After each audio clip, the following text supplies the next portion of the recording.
Movie के शुरुआत में हम देखते हैं कि ग्लोबल वार्मिंग के वजह से पृथ्वी का ग्लोबल टेम्परेचर लगातार नीचे गिरता चला गया और इसी वजह से पूरी पृथ्वी पर बर्फ जम गई, जिस कारण पृथ्वी के बहुत सारे लोग मारे गए और जो भी लोग बच पाए वो लोग स्नो पियर्सर नाम के एक ट्रेन में चढ़ गए जो बिना रुके लगातार चलते ही जा रही थी। इस रेल को पृथ्वी के सभी रेलवे ट्रैक्स को जोड़कर बनाया गया था, जहां इस ट्रेन को पृथ्वी का एक चक्कर लगाने में पूरा 1 साल का समय लगता है। और इस ट्रेन को विल्फर्ड नाम के एक आदमी ने बनाया था, जो हमें कहानी में आगे दिखेगा। अब हमें 17 साल बाद का सीन दिखाया जाता है, जहां हम कुछ लोगों को ट्रेन के आखिरी डिब्बे में देखते हैं, जिनके पास खाने पीने की कमी थी और उनके पास पहनने के लिए ढंग के कपड़े भी नहीं थे। दरअसल इस ट्रेन के आगे वाले हिस्से में अमीर लोग रहते थे और उनके लिए वहां पर हर एक सुख सुविधाएं थी, लेकिन जो लोग अपनी जान बचाने के लिए फ्री में इस ट्रेन में चढ़े थे, उन्हें किसी भी तरह की सुख सुविधाएं नहीं दी जाती थी और उन लोगों को फ्री लोडर्स कहा जाता था। अब ये लोग सिर्फ इस उम्मीद में जिंदा थे कि कभी ना कभी पृथ्वी में जमी बर्फ पिघलेगी, ताकि वह सभी एक बार फिर से बाहर की दुनिया में जा सकेंगे। अब आगे हम 2 गार्ड्स को ट्रेन की आखिरी डब्बे में देखते हैं, जहां वह फ्री लोडर्स की गिनती करके उन्हें खाने के लिए प्रोटीन बार्स देते हैं। फिर गार्ड्स के जाते ही कर्टिस नाम का आदमी सभी के प्रोटीन बार्स में कुछ ढूंढने लगता है, जिस पर तान्या नाम की एक औरत बताती कि वह जिस चीज को ढूंढ रहा है वह उसके बेटे टिमी के प्रोटीन बार में है। तब कर्टिस को उस बार में एक कैप्सूल मिलता है, जिसके अंदर एक मैसेज था। दरअसल आगे वाले डिब्बे से कोई उनके लिए हर रोज प्रोटीन बार्स के जरिए मैसेज भेजता था। फिर कर्टिस उसे लेकर गिलियम नाम के एक बुजुर्ग आदमी के पास जाता है और उनको वही कैप्सूल देता है, जिसको देखने पर गिलियम को किसी नेम नाम के एक आदमी के बारे में पता चलता है, जो इस ट्रेन के सभी दरवाजे को खोल सकता है, क्योंकि उसी ने ही इस ट्रेन के सिक्योरिटी सिस्टम्स को डिजाइन किया था। लेकिन इस समय उसे ट्रेन के जेल वाले हिस्से में कैद करके रखा गया है। अब अगले सीन में एक औरत कुछ गार्ड्स के साथ वहां आकर तान्या के बेटे टीमी और एंड्रयू के बेटे एंडी को जबरदस्ती अपने साथ ले जाती है, जिस पर एंड्रयू अपने बेटे को बचाने की कोशिश में गार्ड्स से लड़ता है और अपना एक जूता उतारकर उनकी तरफ फेंकता है, जिसके बदले में कुछ गार्ड्स एंड्रयू का एक हाथ छेद में डालकर ट्रेन से बाहर निकाल देते हैं।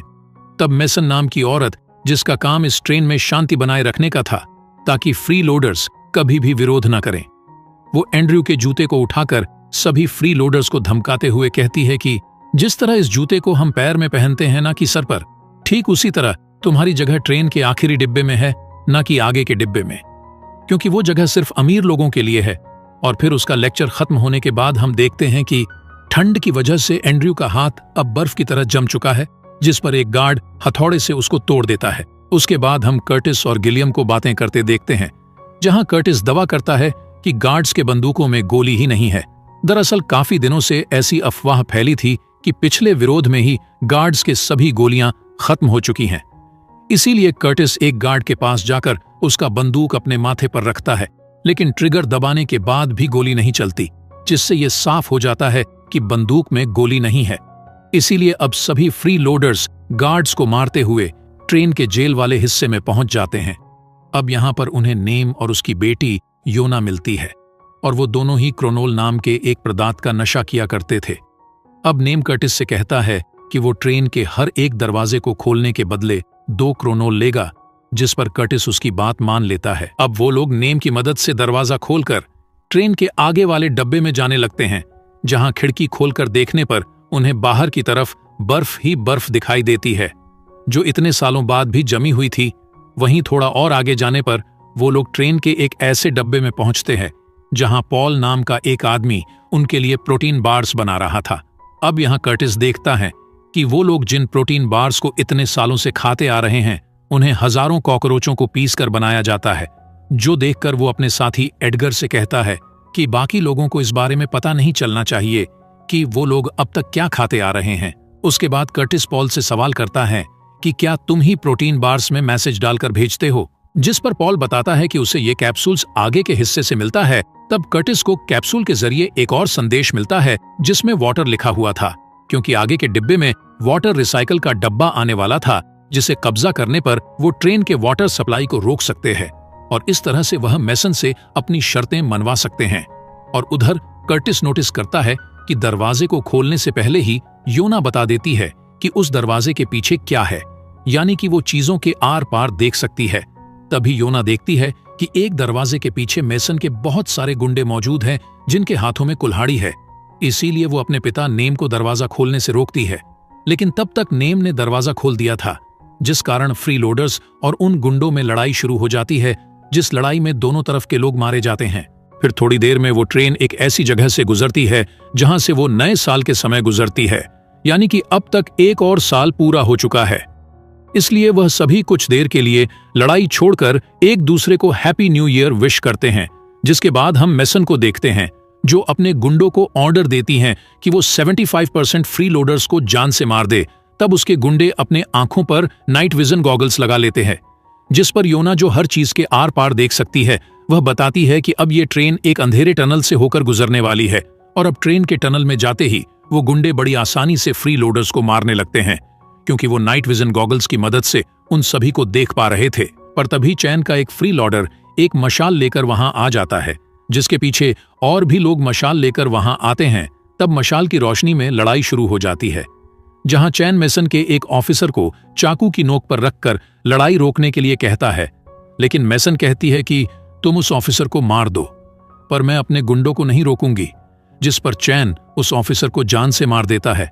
वहीं दूसरा ऑफिसर एडगर के गले पर चाकू लगाकर कर्टिस से सरेंडर करने को कहता है, लेकिन कर्टिस के पास बस यही एक मौका था कि वह मेसन को पकड़ सके। इसीलिए वो मेसन को पकड़ने के लिए आगे बढ़ता है। तब वो ऑफिसर एडगर को जान से मार देता है, पर बाद में योना उस ऑफिसर को भी मार देती है। इधर मेसन के पकड़े जाने पर वो अपनी जान बचाने के लिए अपने गुंडों को रोक लेती है। फिर एंड्रयू और तानिया मेसन से अपने बच्चों के बारे में पूछते हैं, जिस पर वो बताती है कि उनके बच्चे विल्फर्ड के पास है, और साथ ही वो अपने जान के बदले उन्हें विल्फर्ड के पास ले जाने का वादा करती है।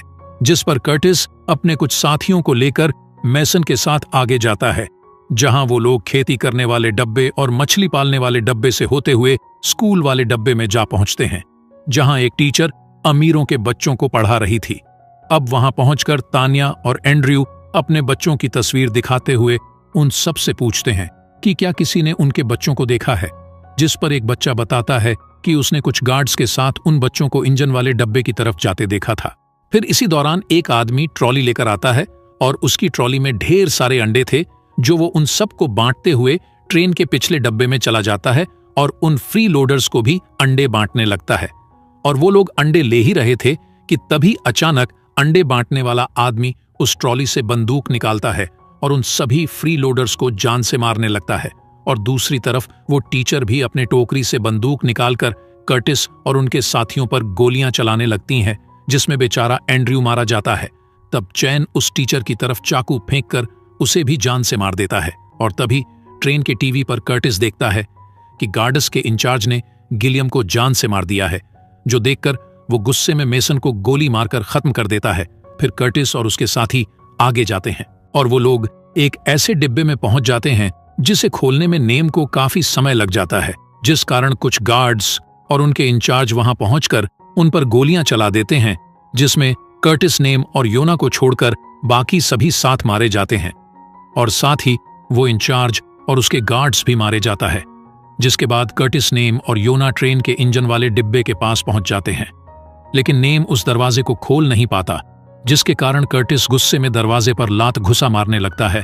और कुछ देर बाद विल्फर्ड की असिस्टेंट आकर कर्टिस को अपने साथ ले जाती है, क्योंकि विल्फर्ड कर्टिस से मिलना चाहता था। और तभी हम विल्फर्ड पहली बार देखते हैं, जो बताता है कि कैप्सूल के जरिए कर्टिस को संदेश भेजने वाला कोई और नहीं बल्कि खुद विल्फर्ड ही था, क्योंकि वो चाहता था कि लोग विद्रोह करें, ताकि इस विद्रोह में अमीर और गरीब दोनों तरफ के लोग मारे जाएं, ताकि इस ट्रेन में संतुलन बने रहे। और अब तक जितने भी विद्रोह हुए हैं उन सब में उसी का ही हाथ था। जिसके बाद वो उसी अंडे के ट्रॉली वाले आदमी को फोन करके कहता है कि पीछे के डिब्बे में जाकर 75% गरीब लोगों को जान से मार दो। जिस पर वो ऐसा ही करता है। तब विल्फर्ड कर्टिस को उन लोगों की चीखने चिल्लाने की आवाज सुनाकर बहुत दुखी कराता है। जिसके बाद विल्फर्ड बताता है कि यदि मैं ऐसा नहीं करता तो खाने की कमी पड़ जाती, जिससे सभी मारे जाते, इसीलिए ऐसा करना जरूरी था। फिर वो कर्टिस को अपनी पोस्ट ऑफर करता है, क्योंकि विल्फर्ड अब बूढ़ा हो रहा था और वही दूसरी तरफ गार्ड्स का इंचार्ज अब भी जिंदा था, जो नेम के ऊपर फिर से हमला कर देता है। तब नेम योना को कर्टिस के पास जाकर उससे माचिस लाने के लिए भेजता है, ताकि उन्होंने जितने भी क्रोनोल जमा किए हैं उस पर आग लगा के एक धमाका कर सके, ताकि ट्रेन का दरवाजा खुल जाए और वह सभी बाहर निकल सके। अब योना इंजन वाले डिब्बे में पहुंचती है, तभी उसे अपनी शक्तियों से पता चलता है कि टिमी ट्रेन के इंजन वाले हिस्से में काम कर रहा है। इसलिए वो कर्टिस की मदद से ट्रेन के फ्लोर को खोलती है, जहां कर्टिस को टिमी मिल जाता है। तब विल्फर्ड बताता है कि इंजन के कुछ पार्ट खराब हो गए थे, इसलिए मैंने इन बच्चों को काम में लगा दिया ताकि ये ट्रेन चलती रहे। लेकिन अब उसकी ये बात सुनकर कर्टिस गुस्से में विल्फर्ड को जोरदार मुक्का मारता है और योना को माचिस दे देता है और फिर खुद उस हिस्से में हाथ डालकर टिमी को बाहर निकालता है। इसी दौरान एंड्रयू का बेटा एंडी दूसरी तरफ से निकलकर किसी और हिस्से में चला जाता है और उधर योना क्रोनोल में आग लगा देती है, जिसके कारण उसमें जोरदार धमाका हो जाता है और फिर इस धमाके की वजह से बड़े बड़े बर्फ के पहाड़ टूटने लगते हैं, जिससे बहुत सारे बर्फ उस ट्रेन से टकरा जाती हैं और वो ट्रेन अपने पटरी से हटकर खाई में गिर जाती है, जिसकी वजह से बहुत सारे लोग मारे जाते हैं। और अब हम देखते हैं कि योना और टिमी उस ट्रेन से बाहर निकलते हैं, जहां उन्हें एक व्हाइट बेयर नजर आता है, जिसका मतलब है कि पृथ्वी पर वापस से जीवन पनप रहा है। और इसी के साथ ये मूवी यहीं पर खत्म हो जाती है।